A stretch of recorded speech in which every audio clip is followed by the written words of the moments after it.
كما صليت على إبراهيم وعلى آل إبراهيم إنك حميد مجيد. اللهم بارك على محمد وعلى آل محمد كما باركت على إبراهيم وعلى آل إبراهيم إنك حميد مجيد. الحمد لله رب العالمين والصلاة والسلام على سيد الأنبياء والمرسلين وعلى آله وأصحابه أجمعين. أما بعد،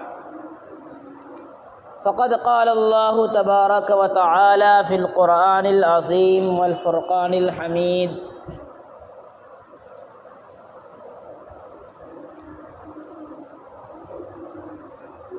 لا تقولوا لمن يقتل في سبيل الله اموات بل هم احياء ولكن لا تشعرون. صدق اللہ العلی العظیم. میرے معزز و مکرم بزرگوں، آج یوم عاشوراء تھا، 10ویں محرم الحرام تھا. اب مغرب کے بعد سے 11 محرم الحرام ہو چکا. کل آپ کے سامنے عزائم حسین کو بیان کیا گیا کہ کس عزائم کے تحت، کن مقاصد کے تحت حضرت حسین رضی اللہ تعالی عنہ نے اپنی قربانی پیش کی اور ساتھ ہی ساتھ اپنے خاندان کو بھی اللہ کے سامنے قربان ہوتے ہوئے، شہید ہوتے ہوئے دیکھتے رہے. وہ سارے مقاصد، وہ سارے عزائم آپ کے سامنے بیان کیے گئے. آج کے اس مختصر سے وقت میں آپ کے سامنے اختصاراً میں واقعہ کربلا کو بیان کرنا چاہتا ہوں. امید ہے کہ آپ حضرات بغور سنیں گے. سب سے پہلے یہ سمجھ لے کہ جتنے بھی کربلا یا اس کے جیسے واقعات دنیا کے اس ہستی پر، اس اسٹیج پر رونما ہوئے اور مورخین نے ان واقعات کو اپنی کتابوں میں لکھا، تو ان واقعات میں بہت ساری چیزیں داخل کر لی جو واقعات کا جزء نہیں تھا. اب ہمیں اور آپ کو یہ دیکھنا ہے اور یہ سننا ہے کہ ان واقعات میں کتنی اصلیت ہے اور کتنی وہ چیزیں ہیں جو زائد باتیں جس کو غیروں نے شامل کر لیا ہے، تاریخ کو بگاڑنے کے لیے، ہسٹری کو مسخ کرنے کے لیے، اس کی اصلی صورت کو لوگوں سے چھپانے کے لیے. حضرت امیر معاویہ رضی اللہ تعالی عنہ جب دنیا سے رخصت ہوئے تو ان کے بعد ان کا جانشین بنا انہی کا لڑکا یزید. یزید کا کردار حضرت امیر معاویہ رضی اللہ تعالی عنہ کے سامنے مشکوک نہیں تھا. یزید یقیناً کچھ سیاسی بصیرت رکھتا تھا اور اس کے وہ عیوب جو دوسرے لوگ جانتے تھے امیر شام حضرت امیر معاویہ رضی اللہ تعالی عنہ کے سامنے نہیں تھا. اس لیے حضرت امیر معاویہ رضی اللہ تعالی عنہ نے اپنے بعد انہیں جانشین منتخب ہونے دیا اور حجاز مقدس کے علاوہ شام و عراق کے کچھ لوگوں نے بیعت بھی کیا اور حضرت امیر معاویہ ساتھ بھی دیے. الغرض حضرت امیر معاویہ رضی اللہ تعالی عنہ کا انتقال ہو گیا، آپ دنیا سے رخصت فرما گئے.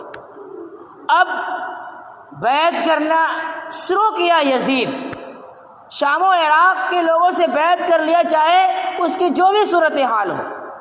اب وہ حجاز مقدس کی طرف بڑھا ہے. اس وقت مدینہ کے جو ذمہ دار تھے وہ ولید ابن عتبہ بن ابی سفیان ہیں، جو یزید کی طرف سے مدینہ کے گورنر تھے. یزید نے خط لکھا ولید ابن عتبہ بن ابی سفیان کو کہ مدینے کے اندر حسین رضی اللہ تعالی عنہ ہے، عبداللہ ابن زبیر ہے یا دیگر اور صحابہ ہے، ان سے ہمارے ہاتھ پر بیعت لی جائے، ہماری خلافت کو تسلیم کرنے کے لیے ان سے بیعت لی جائے۔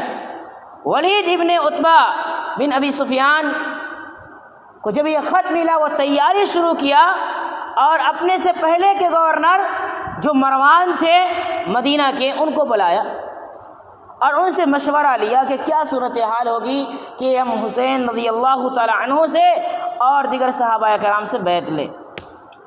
مروان نے کہا دیکھو اوروں سے بیعت لینا آسان ہے، صرف 2 آدمیوں سے تم بیعت لے لو، ایک حضرت حسین رضی اللہ تعالی عنہ جن کے ایک جملے پر پورا حجاز مقدس قربان ہو جائے گا، ان سے بیعت لے لو، معاملہ حل ہو جائے گا، ایک عبداللہ ابن زبیر سے جو حضرت اسما کے بیٹے ہیں، زبیر ابن عوام کے صاحبزادے ہیں، آپ صلی اللہ علیہ وسلم کے سالے کے لڑکے ہیں، ان سے بیعت لے لو، معاملہ حل ہو جائے گا۔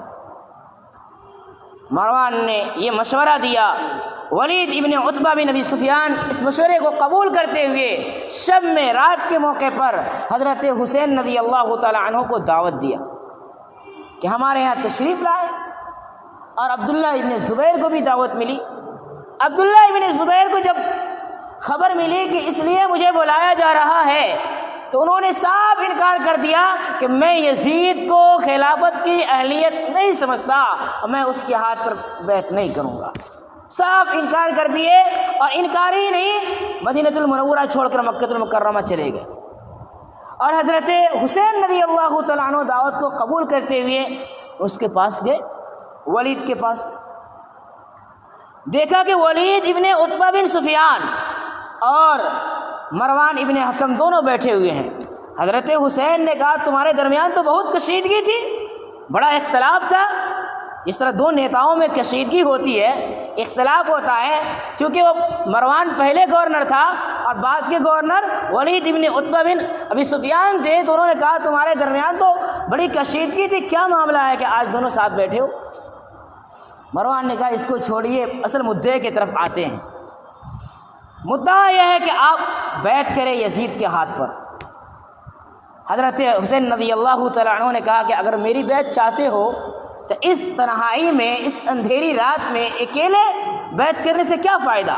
مجھ جیسے آدمی کو مجمع کے سامنے بیعت کرنا چاہیے تاکہ تمہیں کچھ فائدہ ہو، چونکہ مکہ اور مدینہ کے سارے لوگ یہ چاہتے تھے کہ اب عمارت کی کڑی کو اور عمارت کی ذمہ داری سنبھالے تو کون سنبھالے؟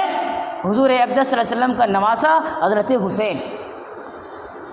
سارے عرب کے لوگ، مکہ اور مدینہ کے لوگ یہی چاہتے تھے کہ حضرت حسین خلیفہ بنے، تو حضرت حسین نے کہا میری بیعت چاہتے ہو تو لوگوں کے سامنے لینا تاکہ لوگ دیکھ لیں گے اور سب کے سب متفق ہو جائیں گے، تمہارا مقصد حاصل ہو جائے گا۔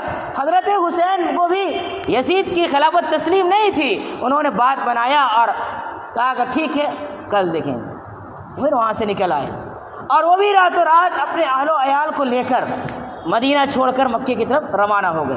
ولید ابن عتبہ بن سفیان کو پتہ چل گیا کہ حضرت حسین جا رہے ہیں مکہ مکرمہ، لیکن اس کے دل کے اندر اہل بیت کا احترام تھا۔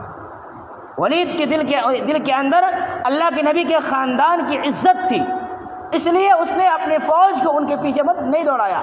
ظاہر سی بات ہے کہ فوج پیچھے جاتی تو کچھ نوک جھوک بھی ہوتا، رسول پاک صلی اللہ علیہ وسلم کے خاندان کے ساتھ بے حرمتی ہوتی، اس لیے نہیں کچھ بولا۔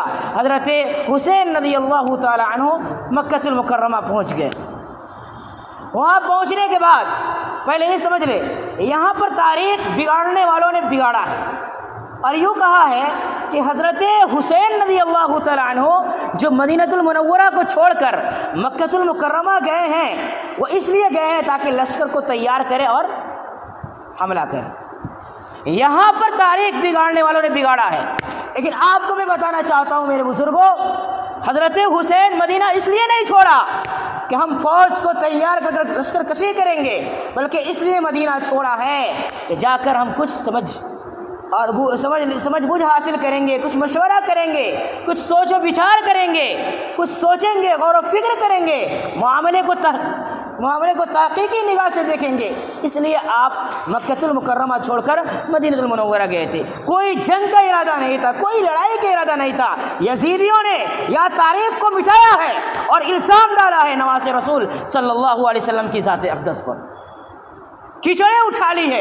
ان یزیدیوں کو سمجھنا چاہیے کہ تاریخ کا اصل یہ صورت نہیں ہے، اصلیت یہ ہے کہ حضرت حسین جو مدینہ چھوڑ کر مکہ المکرمہ گئے ہیں وہ صرف اور صرف مشورہ لینے کے لیے، چونکہ مکہ کے اندر صحابہ کرام موجود تھے، مدینہ میں بھی موجود تھے، لیکن صحابہ کرام جو بڑے پائے کے تھے، چوٹی کے تھے، وہ اس وقت مکہ کے اندر موجود تھے۔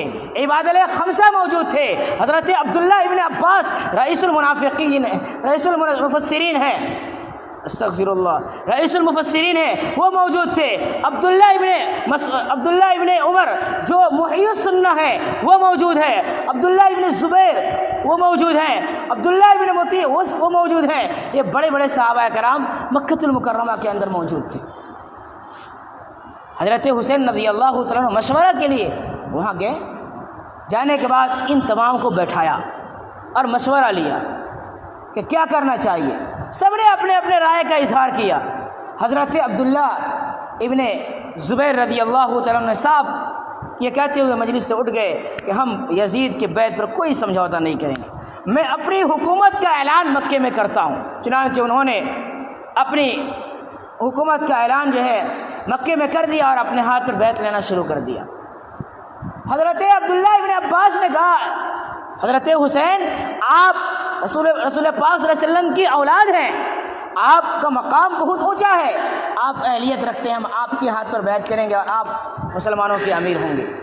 حضرت عبداللہ ابن عمر صوفی جی آدمی تھے، انہوں نے کہا کہ یزید کو میں خلافت کی اہلیت نہیں سمجھتا، باقی اور انہوں نے کچھ بھی بولا نہیں، خاموشی اختیار کیا۔ اور دیگر صحابہ کرام تھے، انہوں نے کہا کہ یزید حکومت کا اہل نہیں ہے، آپ اہلیت رکھتے ہیں، ہم آپ کے ہاتھ پر بیعت کریں گے، آپ ہمارا امیر اور حکمراں ہوں گے۔ یہ بات ہو رہی تھی کہ خطوط کا ایک جو ہے لمبا قطار حضرت حسین کے پاس آنے لگا کوفہ کی طرف سے، پہلے بھی آتا تھا، 138 غالباً خطوط ان کے پاس آئے تھے کوفہ والوں کی طرف سے کہ آپ ہمارے یہاں تشریف لائیں، ہم آپ کو اپنا امیر مانیں گے، خلیفہ مانیں گے، آپ کے ہاتھ پر پورے کوفہ والے بیعت کریں گے اور آپ مسلمانوں کے امیر اور خلیفہ رہیں گے۔ اتنا خطوط آیا، اتنا یقین دلایا، کوفہ والوں نے حضرت حسین کو یقین کر لیا اور دل کے گہرائی سے انہوں نے مان لیا کہ اب یہ کوفہ والے ہمارے ساتھ غداری نہیں کریں گے، چونکہ کوفہ والوں کے خطوط ہی ایسے تھے۔ کوفہ والوں نے اپنے خطوں میں لکھا تھا کہ آپ کا بچپنا کوفہ میں گزرا ہے، آپ کے والد ماجد حضرت ولی کا دارالسلطنت کوفہ تھا، آپ وہاں پلے ہیں، بڑے ہیں، اپنی زندگی کا ایک حصہ یہاں گزارے ہیں، آپ کوفہ آئے تو صحیح، اہل کوفہ کا دل آپ کے ساتھ ہے، آپ کے ہاتھ پر سب کے سب بیعت کریں گے۔ حضرت حسین رضی اللہ تعالیٰ عنہ خطوط کو دیکھ کر پورا ارادہ کر لیا کہ اب ہمیں جانا چاہیے کوفہ کی طرف۔ صحابہ کرام سے مشورہ لیا، صحابہ کرام نے آپ کو منع کیا، نہیں جانا چاہیے آپ کو، چونکہ اہل کوفہ والے دغا باز ہیں، دھوکہ باز ہیں، غدار ہیں، وہ لوگ پیٹ پھیرنے والے لوگ ہیں، وہ لوگ کہتے کچھ ہے کرتے کچھ ہیں، آپ ان کی بات پر یقین نہ کریں۔ ایک مرتبہ نہیں، 1000 مرتبہ صحابہ کرام نے سمجھایا۔ حضرت عباس کے بیٹے حضرت عبداللہ ابن عباس کئی مرتبہ راستے میں جا کر سمجھائے کہ حضرت واپس ہو جائیے، کوفہ والوں پر بھروسہ نہیں کیا جا سکتا، لیکن انہوں نے جو ارادہ کر لیا وہ رکنے والے نہیں تھے۔ یہی رک کر ایک واقعہ سمجھے، تقدیر میں لکھا تھا ان کا جانا۔ ایک واقعہ ہے، بہت ہی معتبر روایت ہے کہ اللہ کے نبی علیہ السلام ایک مرتبہ اپنے گھر میں آرام فرما رہے تھے اور وہ کمرہ حضرت ام سلمہ کا تھا، باری حضرت ام سلمہ رضی اللہ تعالی عنہا کا تھا۔ آپ صلی اللہ علیہ وسلم نے کہہ دیا کہ میں آرام کر رہا ہوں، کوئی بھی کمرے میں نہ آئے۔ حضرت ام سلمہ رضی اللہ تعالی عنہا نے کہا، یا اللہ کا رسول، میں پہرا دیتی ہوں گیٹ پر تاکہ کوئی آپ کو تکلیف نہ دے، آپ کی آرام اور راحت میں جو حائل نہ ہو۔ چنانچہ انہوں نے دروازہ بند کر باہر کھڑی ہو گئی، بیٹھ گئے۔ کچھ دیر کے بعد دیکھیے کہ اچانک دروازہ کھل گیا اور کوئی داخل ہوا ہے. دوڑی دوڑی آ کر دیکھی تو اللہ کے نبی کے گود میں حضرت حسین ہیں. آپ صلی اللہ علیہ وسلم ان کو کھلا رہے ہیں. وہ گھبراتے ہوئے پوچھتے ہیں اللہ کے رسول دروازہ کھولا کس نے؟ میں تو دروازے کے قریب بیٹھی تھی. آپ صلی اللہ علیہ وسلم نے فرمایا اے ام سلمہ پریشان مت ہو، جبرائیل نے کھولا ہے اور حسین کو جبرائیل نے لے کر آیا ہے. آپ صلی اللہ علیہ وسلم کھلا رہے تھے. اس کے کچھ دیر کے بعد آپ کا چہرہ متغیر ہو گیا. آپ نے اپنے ہاتھ پر ایک مٹی لی، مٹی کا کچھ حصہ لیا اور کہا کہ وہ یہ اس زمین کی مٹی ہے جہاں یہ میرا حسین شہید ہوگا. اور حضرت ام سلمہ رضی اللہ تعالیٰ عنہ کو مٹی دے دیا اور کہا اس کو ایک شیشے کے بوتل میں رکھ لو. حضرت ام سلمہ نے اس کو شیشے کے ایک بوتل میں رکھ دیا اور اسے پیک کر دیا. یہاں واقعہ رہنے دیجیے، اب یہاں آئیے. حضرت حسین چلے ہیں کوفہ کی طرف.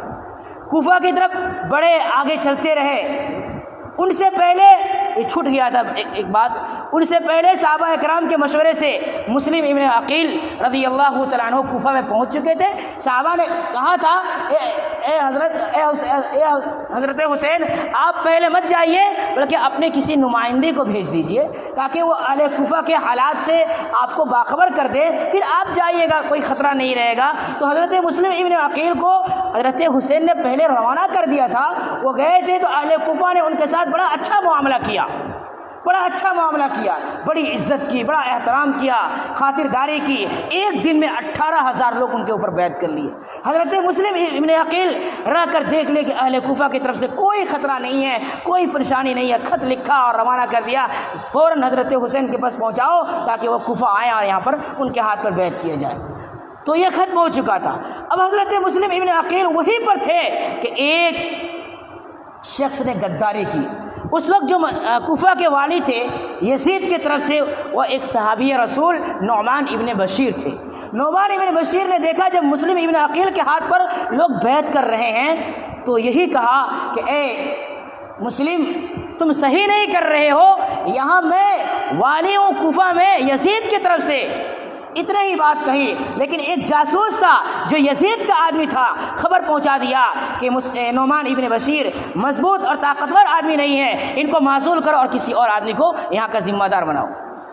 چنانچہ یزید جب یہ سنا ہے نعمان ابن بشیر کمزوری سے کام لے رہے ہیں اور اللہ کے رسول صلی اللہ علیہ وسلم کی نواسی کا خیال رکھ رہے ہیں تو فوراً ان کو معزول کیا اور ایک سفاک انسان، خونی انسان، خون ریزی کرنے والا انسان عبید اللہ ابن زیاد کو وہاں کا والی بنا کر بھیجا. مغرب اور عشاء کا درمیان تھا. عبید اللہ ابن زیاد اپنے چہرے کو ڈھکا ہوا کوفہ کے اندر داخل ہوا ہے. لوگ یہ سمجھ رہے ہیں کہ حضرت حسین آ گئے، استقبال ہو رہا ہے، نعرے لگائے جا رہے ہیں، خوش آمدید، حسین آ گئے، حسین آ گئے، ان کے نعرے لگ رہے ہیں. لیکن جو ہی عبید اللہ ابن زیاد نے اپنے چہرے کی پٹی کھولی ہے اہل کوفہ کے درمیان تغیر ہوا. کیسا تغیر کہ وہ اہل کوفہ جو مسلم ابن عقیل کے لیے آنکھوں کے پلکے بچھا دیتے اب آنکھیں چرانے لگ گئے. جو وفاداری کے دم بھرتے تھے اب غداری پر اتر آئے، ان کے ساتھ کو چھوڑ دیا.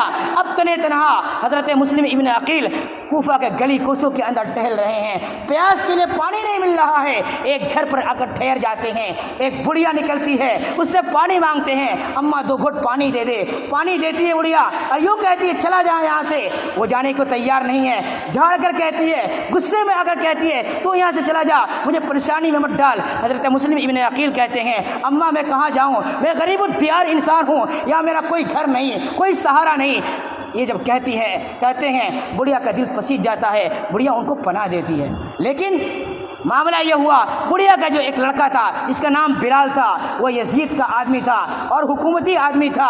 اس نے جاسوسی کر دی کہ مسلم ابن عقیل ہمارے یہاں ٹھہرا ہوا ہے. چنانچہ عبید اللہ ابن زیاد ان کو پکڑواتا ہے اور جلاد کو حکم دیتا ہے. وہ تیسری منزل پر لے کر جاتے ہیں اور وہیں سے ان کا گردن کاٹ کر وہیں سے ان کے لاش کو نیچے پھینک دیتے ہیں.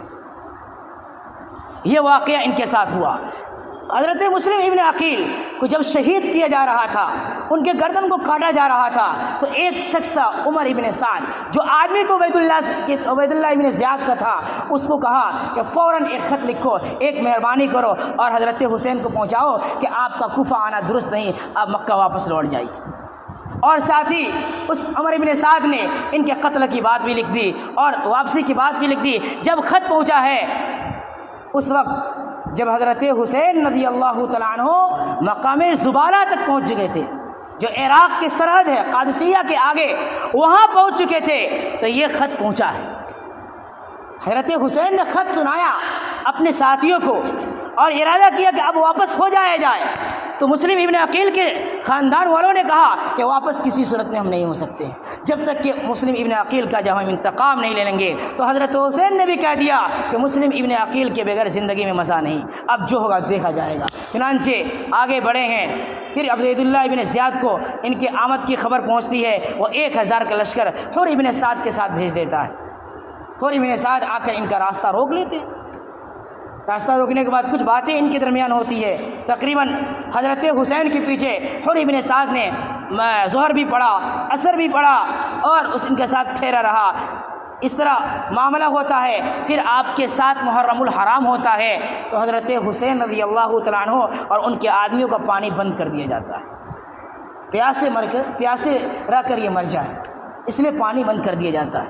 لوگوں نے پانی لانے کی کوشش بھی کی تو فوجی نے پانی چھین لیا۔ یہ صورتحال ان کے ساتھ کیا جاتا ہے۔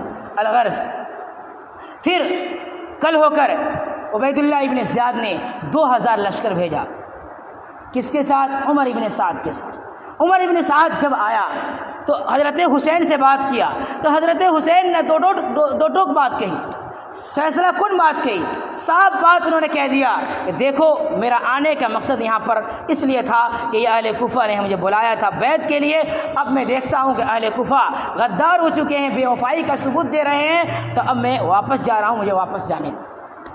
دوسری بات کہ مجھے یزید کے سامنے ڈائریکٹ آمنے سامنے پیش کرو، میں ڈائریکٹ یزید سے بات کرنا چاہتا ہوں۔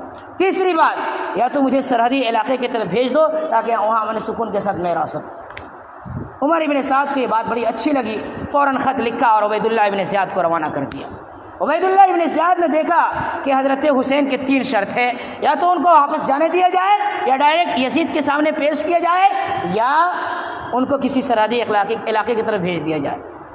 عبیداللہ ابن زیاد سوچا کہ یہ ان تینوں میں سے کوئی ایک بات پر عمل کیا جائے، لیکن اس کے پاس جو بیٹھا ہوا تھا ایک وزیر جس کا نام تھا شمر ذی الجوشن، جو بہت ہی بزاد اور بہت ہی کمینہ، بہت ہی خنریز، اس مسجد میں بیٹھ کر کہہ رہا ہوں بہت زیادہ وہ لعین انسان تھا،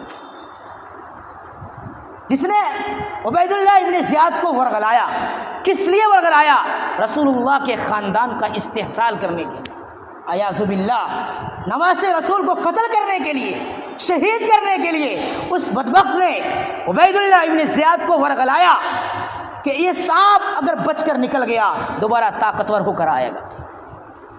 یہ کہا کہ اس کو جانے مت دو، حسین کا مقابلہ آج ہی کرو، یا تو بیعت کرے یا تو شہید ہو جائے۔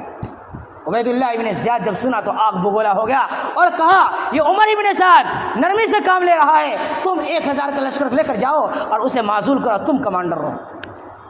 پھر سمر جو ہے 1000 کا لشکر لے کر آتا ہے۔ دیکھیے حکمراں کچھ اچھے ہوتے ہیں، لیکن اس کا کچھ وزیر جو ہوتا ہے وہ انتہائی نالائق انسان ہوتا ہے جو حکمراں کو برباد کر دیتا ہے۔ واقعہ ہوا تھا فرعون مولانا کہ جب موسیٰ علیہ السلام کا لشکر بحر قلزم کو پار کیا اور فرعون کا 60 لاکھ لشکر جب پہنچا ہے تو فرعون نے دیکھا کہ راستے بنے ہوئے دریا میں، تو اس کو تذبذب ہوا اور شک ہوا کہ ایسا نہ ہو کہ ہم بیچ میں جائیں اور راستہ مل جائے اور مر جائیں۔ تو حامان نے کیا کہا؟ حضور یہ راستہ موسیٰ کے لیے کون تھوڑی تھا، آپ کے لیے تھا۔ حضور یہ راستہ تو موسیٰ کے لیے کون تھوڑی تھا، آپ کے لیے تھا۔ چلیے، جب فرعون اس کی باتوں میں آ کر گھسا ہے تو پھر فغشیہم الیم، اللہ نے فرمایا نا کہ دریا مل گیا اور سب کے سب اسی میں ڈوب گئے۔ تو حکمراں بعض اچھے ہوتے ہیں لیکن وزیر نالائق ہوتا ہے کہ وہ وزیر جو ہے اس کو بہکا کر سرکس بنا دیتا ہے۔ تو یہاں بھی ایسے ہی ہوا، عبیداللہ ابن زیاد کچھ درست فیصلہ کر سکتا تھا لیکن وہ سمر ان کو بہکا کر ورغلا کر جوش دلایا اور لشکر کسنے پر مجبور کر دیا۔ پھر یہ سمر آیا ہے سامنے تو کہا کہ 2 فیصلے ہیں، تیسرا فیصلہ نہیں، یا تو آپ بیعت کیجئے یزید کے ہاتھ پر یا ہے کہ آپ شہید ہو جائیے، آئیے مقابلے کے لیے۔ حضرت حسین رضی اللہ تعالی عنہ 9 محرم الحرام ہے، لڑائی کا سارا انتظام ان مخالفین نے کر لیا ہے، انہوں نے ایک مہلت مانگی کہ مجھے 1 رات کی مہلت دے دو، میں 1 رات اللہ تعالیٰ کی عبادت اپنے خاندان والوں کے ساتھ کرنا چاہتا ہوں۔ مہلت مل گئی۔ اس 1 رات میں حضرت حسین نے لشکر تیار نہیں کیا، یا کوئی سازش نہیں رچی، کوئی پلان نہیں کیا۔ میرے بزرگوں وہ سبق دیا ہمیں، کیا کیا اس رات میں اللہ کے ساتھ لگ کر، اللہ کے سامنے دل حضوری کے ساتھ، یکسوئی کے ساتھ، اپنے اولاد اور اپنے بچوں اپنے بیویوں کے ساتھ جم کر عبادت کیا، اللہ کے سامنے رو رو کر اپنی درخواستیں اور اپنی لکھی، اے اللہ تو جانتا ہے یہ ساری قربانیاں کیوں دے رہا ہوں میں، اس لیے کہ میرے نانا کا دین محفوظ رہے، میرے نانا کی شریعت محفوظ رہے، دین کا اصل صورت باقی رہے، اللہ کے نبی کے عزائم محفوظ رہے، اس لیے میں یہ قربانی پیش کر رہا ہوں۔ الغرض رات بیتی ہے، دن نکلا ہے، آفتاب ایک خونی آفتاب نکلا ہے، اپنے اندر ایک خون ریزی کا پیکر بن کر نکلا ہے، اور ایک طرف حضرت حسین کے لوگ کھڑے ہوتے ہیں، دوسری طرف یزیدی لشکر آتے ہیں، مقابلہ ہوتا ہے، ایک ایک کر کے شہادتیں ہوتی ہیں آل رسول صلی اللہ علیہ وسلم کی۔ نوبت یہاں تک آتی ہے کہ 18 سال کا علی اکبر نکلتا ہے چمکتی ہوئی تلوار لے کر، اور رضیہ اشعار کہتا ہے کہ ہے کوئی مقابلہ کرنے والا تو مقابلہ کرے۔ وہ اشعار کتابوں میں منقول ہے، ذہن میں نہیں ہے ابھی، جس کو علی اکبر کہتے ہیں۔ الغرض کو نوجوان کب تک مقابلہ کرے، پھر وہ شہید ہو جاتے ہیں۔ اسی درمیان حضرت حسین اپنا شیرخوار بچہ علی اصغر کو لے کر نکلتے ہیں، جو ابھی دودھ پیتا بچہ ہے، اپنے گود میں اٹھائے ہیں اور کہتے ہیں اے ظالم، دشمنی مجھ سے ہے، اس بچے سے کیا ہے، 2 گھٹ پانی پینے کے لیے دے دو، پیاس سے بلبلا رہا ہے۔ لیکن ان کو رحم نہیں آیا، ایک بدذات نے تیر چلایا اور حضرت علی اصغر کے حلق میں اتار دیا۔ حضرت حسین نے اس تیر کو کھینچا تو ایک فوارہ خون کا نکلا، انہوں نے اپنے ہاتھ میں لے کر آسمان کی طرف پھینکا اور کہا اے اللہ تو دیکھ تیرے نبی کے اولاد کے ساتھ ان ظالموں نے کیا کیا، تو ہی انتقام لے گا۔ اس کے بعد حضرت حسین کے ساتھ کچھ آدمی بچتے ہیں، وہ بھی شہید ہو جاتے ہیں۔ اب دشمن حضرت حسین کو گھیر لیتے ہیں، گھیرے میں لے لیتے ہیں۔ حضرت حسین کب تک مقابلہ کر سکتے تھے، زخموں سے چور ہیں، کوئی ہمت نہیں کر رہا تھا کہ حضرت حسین کا سر تن سے جدا کر دیں۔ تو شمر نے کیا کہا، شمر نے کہا سب مل کر حملہ کرو، چنانچہ سب نے مل کر حملہ کیا اور حضرت حسین کا سر جو ہے تن سے جدا کر دیا۔ دنیا اپنی تاریکی کی طرف چل دیا اور نبی کے اس نواسے کا سر تن سے جدا ہو گیا۔ اس کے بعد شمر نے جو ایک بدبخت انسان تھا، آپ کے سر کو تلوار کی نوک پر اٹھائے دکھا رہا، کہہ رہا کہ دیکھو باغیوں کے سردار کا سر قلم ہو گیا، دیکھ لو دیکھ لو۔ اس کے بعد اس کو لے کر یہ عبید اللہ ابن زیاد کے سامنے رکھتا ہے ایک تشتری میں۔ عبید اللہ ابن زیاد جیسا بدبخت انسان حضرت حسین کے اونٹوں پر ایک لاٹھی لے کر یوں کر رہا ہے۔ اس مجلس کے اندر ایک بوڑھے صحابی زید ابن ارقم رضی اللہ تعالیٰ عنہ تھے، ان کو دیکھا نہیں گیا اور کہنے لگے کہ اے بدبخت انسان، اپنی لاٹھی کو ہٹاؤ سے، رأیت رسول اللہ صلی اللہ علیہ وسلم یلازمہ، میں نے رسول اللہ صلی اللہ علیہ وسلم کو دیکھا ہے اس کو چومتے ہوئے، تو اس پر لاٹھیاں رکھا ہوا ہے۔ پھر عبید اللہ ابن زیاد نے حضرت حسین کے سر کو، اور آپ کے خاندان میں سے ایک زین العابدین بچ گئے تھے اور ایک زینب بنت فاطمہ تھیں اور 2 ان کی بیٹیاں تھیں، ان کو لے کر بھیج دیا یزید کے دربار، یعنی شام بھیج دیا۔ شام یہ لوگ پہنچے ہیں، جو یہ لوگ پہنچے ہیں تو یزید کی بیوی کو خبر ہوئی ہے کہ ایسا ایسا معاملہ ہوا۔ یزید کی بیوی انتہائی بدحواس ہو کر محل کے اندر آئی ہے اور کہی ہے کہ یزید تو کہاں تھا کہ رسول اللہ کے خاندان کے ساتھ ایسا معاملہ کیا گیا؟ کیا تیرے پیشانی پر شکن بھی نہیں آتا؟ تو آرام سے بیٹھا ہوا ہے، رسول اللہ کے خاندان کے ساتھ بے حرمتی کی جا رہی ہے۔ روایت کے اندر موجود ہے وہ اتنی بدحواس ہو کر آئی تھی کہ اپنا دوپٹہ لینا بھی بھول گئی تھی۔ یزید اس کو چھپایا اور اسے سمجھایا اور واپس کر دیا، صرف یہ کہا کہ اے عبید اللہ ابن زیاد، تجھے قتل کرنے کے لیے کون تھوڑی کہا تھا، تجھے تو گرفتار ہونے کے لیے کہا تھا، لیکن کچھ نہیں کیا۔ پتہ یوں چلتا ہے کہ اس نے خود حکم دیا تھا کہ یزید کو حضرت حسین کو قتل کر دیا جائے یا تو بیعت کر لے۔ یہ واقعہ کربلا ہے۔ اس واقعے میں سب سے اہم بات آپ کے سامنے آئی وہ ہے کہ حضرت حسین نے جو مجاہدانہ کردار ادا کیا اور اسلام کی حفاظت کے لیے، اپنے نانا کی شریعت کو محفوظ رکھنے کے لیے، اسلام کو بلند کرنے کے لیے، انصاف کو عام و تام کرنے کے لیے، مظلوموں کا حق دلانے کے لیے اور انسانیت کا درس دینے کے لیے اپنے نہیں بلکہ اپنے تمام خاندان کے لوگوں کو قربان کر دیا۔ اللہ تعالی ہم سب کو ایسی جواں مردی، ایسے حوصلے، ایسے قربانی کے جذبے عطا فرمائے، آمین۔